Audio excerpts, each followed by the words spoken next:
আমি পৃথিবীর একজন শ্রেষ্ঠ শিক্ষাবিদ তার কথা আলোচনা করব। সারা পৃথিবীতে মুহাম্মদ সাল্লাল্লাহু আলাইহি ওয়াসাল্লাম বাদ দিয়ে সাধারণ মানুষের ভিতরে, পৃথিবীর সাধারণ একটি মানুষ, সাধারণ মানুষ, একদম নরমাল শিক্ষিত মানুষদের মর্যাদা দেখুন। আচ্ছা, আমার দিকে ফিরে নেবে, একটা মজার ঘটনা বলছি আপনাকে।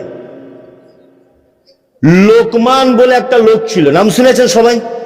হ্যাঁ হ্যাঁ, লোকমান হাকিম। হাকিম মানে ভাববেন না যে হেকিমি চিকিৎসা করতো, ভাববেন না। মানে মানুষ তো সব উল্টো পাল্টা।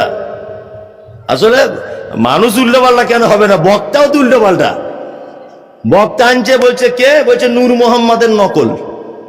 বক্তাকে বলছে জার্জিসের নকল। বক্তাকে বলছেন দেলোয়ার হোসেন সাইদির নকল। বক্তাকে বলছে ডুপ্লিকেট আমির হামজা। তা বক্তাই যদি ডুপ্লিকেট হয়, ও আর ভালো কথা বলে? হ্যাঁ, বক্তাই যদি নকল হয়, আচ্ছা বলুন, ওর থেকে আর ভালো কথা কিছু আশা করা যাবে? যাবে না। কালকে একটা প্রোগ্রামে গেলাম, তো একটা ডাক্তার 5,000 টাকা দান করেছে। তো মৌলভী সাহেব দোয়া করছে, আল্লাহ যেন ব্যবসাতে তার বরকত হয়। এই দোয়া করছে মানে ব্যবসায় বরকত হয়, মানে লোক সব অসুস্থ হয়ে যাক, এই তো দোয়া। লোকে সব অসুখে পড়ে যাক আর ডাক্তারের পকেট ভরে যাক, ব্যাপার তো এই, এছাড়া আর কিছু না। তা সবকিছু বুঝতে হবে কিছু কিছু জিনিস।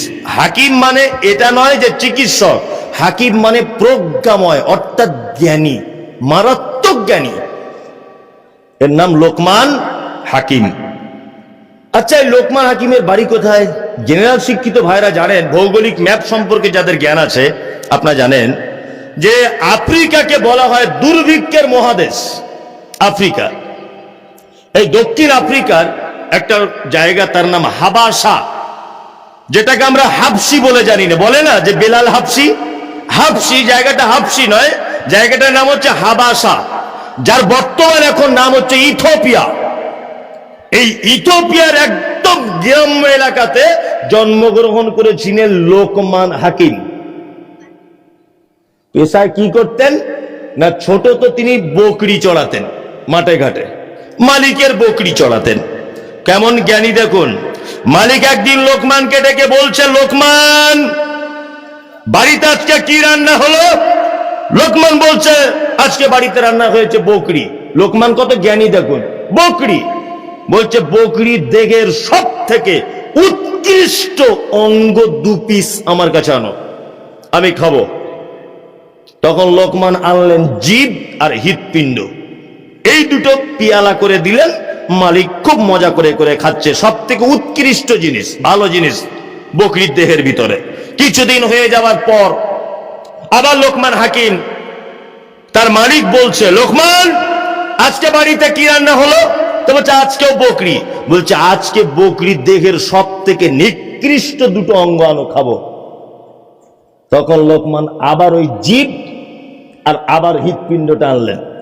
তখন মালিক খেপে গিয়ে বলছে, লোকমান, তুমি কেমন লোক বলো তো? আগের দিন বললে সব থেকে ভালো অঙ্গ এই 2টো, আবার আজকে বলছে খারাপ অঙ্গ এই 2টো। লোকমান হাকিম তখন বলছেন, মালিক শুনুন, পৃথিবীতে কোনো মানুষের যদি জিহ্বা আর হৃৎপিণ্ড, হৃদয়, এই 2টো জিনিস যদি ভালো হয়ে যায়, পৃথিবীতে ও এত ভালো যে আল্লাহ জান্নাত পর্যন্ত পৌঁছানো তার পক্ষে সহজ। আর কোন মানুষের যদি এই জায়গাটা খারাপ হয়ে যায়, সব থেকে বড় বিপর্যয় পড়বে, সেই লোক বিপদের সম্মুখীন হবে। রাস্তা দিয়ে আপনি যাচ্ছিলেন, আমি পিছন দিক দিয়ে বলছি, আসসালামু আলাইকুম ভাই, একটু দাঁড়ান তো। তাহলে নিশ্চয় আপনি আমার দিকে ফিরে দাঁড়াবেন। দাঁড়াবেন কি দাঁড়াবেন না? দাঁড়াবেন। আপনি যাচ্ছিলেন, এই পিছন দিক দিয়ে গিয়ে বলছি, এই সালার বেটা, সালা দাঁড়াতো একবার। যদি এইটা বলি, তাহলে আপনি দাঁড়াবেন, কিন্তু ঘুরিয়ে আমার বাম হাত দিয়ে ছাট করে একটা চর মারবেন। মারবে কি মারবেন না? তা আপনি যখন চর মারবেন, আমি একটা মারবো। আমার বেটা মোটর সাইকেল নিয়ে আসছিল, দেখতে পাচ্ছি, ওরি বাবা, আমার আব্বাকে মারছে, ও এসে লেগে গেল আমার পক্ষে। আপনার বেটা সাইকেল নিয়ে আসছিল, ও আপনার পক্ষে মারামারি করে, দুজনে মাটাপাটি করে ওই সাগর দিকে হাসপাতালে ভর্তি। এই যে মাথা ফাটাফাটি, বলুন তো কোন জায়গাটা শুরু করিয়েছে? এই যে দাদা একটু দাঁড়ান আর শালা একটু দাঁড়ান, 2টো ডিফারেন্স নেই? একটাই জিনিস। তো লোকমান হাকিম বলছে যে এই জায়গাটা যার ভালো, এই জায়গাটা যার খারাপ, 2টো একই জিনিস, কিন্তু ভালো আর খারাপ এই হচ্ছে সেই লোকমান হাকিম। দেখতে কেমন? দেখতে কালো কুচকুচ কুচকুচ করে, ঠোঁট দুটো নিচের দিকে নাম্বা, আর পাখির বাসার মতো মাথায় চুল। আফ্রিকাতে চুল দেখেননি পাখির বাসার মতো? খুব চুল মাথাতে। লোকমান হাকিম তার বেটাকে কয়েকটা শিক্ষা দিয়েছিলেন, কয়েকটা শিক্ষা দিয়েছিলেন। আমি সেই শিক্ষাটা আপনাকে দেব ইনশাল্লাহ, কোরআনের বাণী। আমি আপনি সকলেই মেনে চলবো ইনশাল্লাহ। ইনশাল্লাহ বলুন ইনশাল্লাহ। আর আপনার বেটাকে আর বেটিকে এটা দেবেন। এক, আল্লাহ তাআলা বলছেন, লোকমান হাকিমের কথা কোরআন মাজিদে তুলে দিয়েছেন, ওয়াইদ ক্বালা লুকমানা লিইবনিহি ওয়া হুয়া ইয়াইযুহু ইয়া বুনাইয়া লা তুশরিক বিল্লাহ ইন্নাশ শিরকা লাযুলমুন আযীম। এক, বেটা, লোকমান হাকিম বলছে বেটাকে, তার বেটাকে ডেকে বলছে, বেটা শোনো, পৃথিবীতে তুমি আর যা কিছু করো করো, শিরিক করো না। পৃথিবীর সব থেকে বড় পাপ, তার নাম শিরিক। শিরিক সব থেকে বড় জুলুম, এই পাপ করিও না। শিরিক কত বড় খারাপ আপনাকে বলে দিই, তাহলে আপনার বুঝতে সুবিধা হবে। এক, আচ্ছা বলুন তো দেখি, আমরা এটা ছোট থেকে শুনেছি যে কিছু কিছু মানুষ তারা চিরদিন জাহান্নামে থাকার পরে আবার ফের জান্নাতে আসবে কোনো না কোনো একদিন। এটা আমরা শুনেছি কি শুনেছি না? শুনেছি। আচ্ছা বলুন তো, জাহান্নাম থেকে মুক্তি পাবে কারা? জানা আছে? জানা নেই। এরা এক শ্রেণীর ইমানদার, তারা কাবিরা গুনাহ করার কারণে জাহান্নামে কে গিয়েছে, কাবিরা গুনাহ করার কারণে জাহান্নামে ছিল। একটা লোক নামাজ পড়েনি, একটা লোক যাকাত দেয়নি, একটা লোক পিতামাতার সঙ্গে সদ্ব্যবহার করেছে, কিন্তু যে লোকটা নামাজ পড়েনি ও কিন্তু কলেমা লা ইলাহা ইল্লাল্লাহ এই কথার উপরে বিশ্বাস করত। নামাজ পড়েনি, কাবিরা গুনাহ করেছে বলে ও জাহান্নাম যাবে, ও একদিনের জন্য হলেও পরিত্রাণ পাবে জাহান্নাম থেকে। একটা লোক কোশ্চিন কালেও জাহান্নাম থেকে মুক্তি পাবে না, যে লোকটা মাজারে সেজদা দিতে দিতে মারা গেছে, যে লোকটা তাবিজ পড়তে পড়তে মারা গেছে, যে লোকটা আল্লাহ ছাড়া অন্য কাউকে ক্ষমতাবান মনে করেছে, যে আল্লাহ ছাড়া অন্য কাউকে রুজির মালিক হিসাবে ভেবেছে, এক কথায় আল্লাহকে বাদ দিয়ে অন্য কাউকে আল্লাহর ক্ষমতার জায়গায় বসিয়েছে, এই লোকটা কোশ্চিন কালেও কোনদিন জাহান্নাম থেকে মুক্তি পাবে কে না।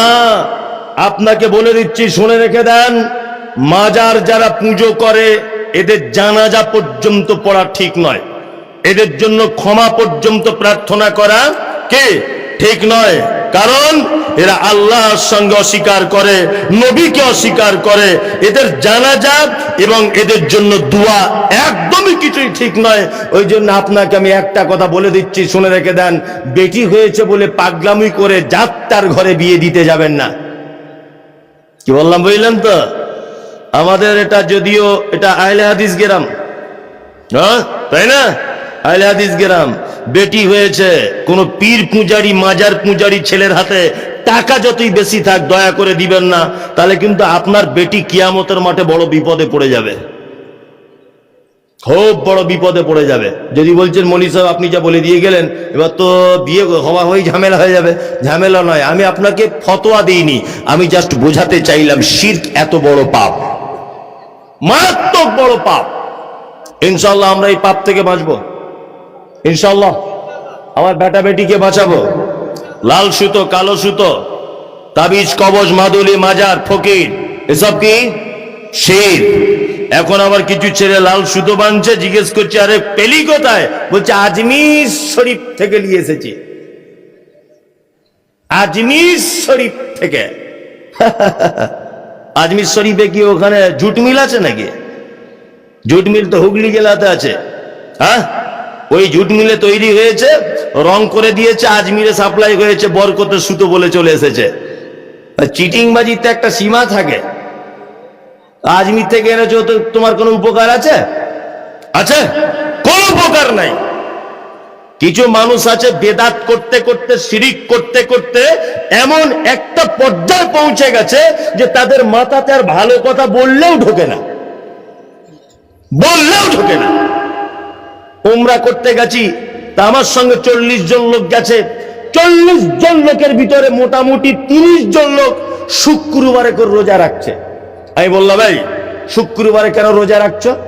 শুক্রবারে তো হাদিসে মানা আছে শুক্রবারে খাস করে নফল রোজা রাখা যাবে না। যদি কেউ 13, 14, 15 তারিখে রোজা রাখে তার ভিতরে শুক্রবার পড়ে যায়, আলাদা ব্যাপার। কি বললাম বুঝলেন না? হ্যাঁ, আপনি ওই যে মহরমের 2টো সিয়াম পালন করছিলেন, 9, 10, 10, 11 যাই হোক, ওই ভিতরে যদি শুক্রবার পড়ে যায় আলাদা ব্যাপার। কিন্তু কেউ যদি ঢং করে শুক্রবারে নফল রোজা বা নফল সিয়াম পালন করে তাহলে চলবে না। আমি বললাম যে শুক্রবারের দিন তোমরা কেন রোজা রাখছো হজ করতে এসে? তখন বলছে তুমি বেশি বুঝো। মেয়ে ছেলেরা আমাকে বলছে তুমি বেশি বুঝো। ওরে বাবা, আমি 10-15 বছর মাদ্রাসায় পড়লাম, এখন এত পড়াশোনা করছি, আমি ব্যাপারটা বুঝলাম না, তুমি বুঝে গেলে খালা। বলছে আসার সময় আমাদের হুজুর বলে দিয়েছে মদিনার মসজিদে ইফতার করলে নাকি 13 কোটি গুণ নাকি বেশি। ওরে বাবা, রে তো সাংঘাতিক হাদিস রে বাবা। বলছে মদিনার মসজিদে নববীতে ইফতার করবে। তাই অবশ্য এরা এমন মাইন্ডের মানুষ যে শিরিক বেদাতের ভিতরে এমন ভাবে যুক্ত। একটা ফুলের নাম আপনাকে বলি, মারিয়াম ফুল, নাম শুনেছেন? মরিয়াম ফুল যারা হজ করতে যায় বাচ্চা কাচ্চা হয় না, ওই মক্কাতে বিক্রি হয়, মদিনাতে বিক্রি হয় মরিয়াম ফুল। দেখেছেন? এই তো দেখেছেন মরিয়াম ফুল এত বিক্রি হয়, মেয়ে ছেলেরা তো হামড়া কুমড়ি করে নিচ্ছে। কি বলছে, আমার সেই ফুপুতো বোনের বাচ্চা হয় না, এ হয় না। আমি সব যদি মরিয়াম ফুলেই হবে তা তুই 5 লাখ টাকা খরচা করে মক্কা এলি কেন? কাউকে দিয়ে মরিয়াম ফুল 4টে কিনে নিয়ে যেতে পারতিস, কাজ মিটে যেত। হ্যাঁ, মানে ওইখানে গিয়েও বেদাত শিরিক। আল্লাহু আকবার, আশ্চর্য ব্যাপার, এগুলো অবাক লাগে। আল্লাহ তুমি আমাদের পরিবারকে শিরিক মুক্ত পরিবার তৈরি করো, আমিন।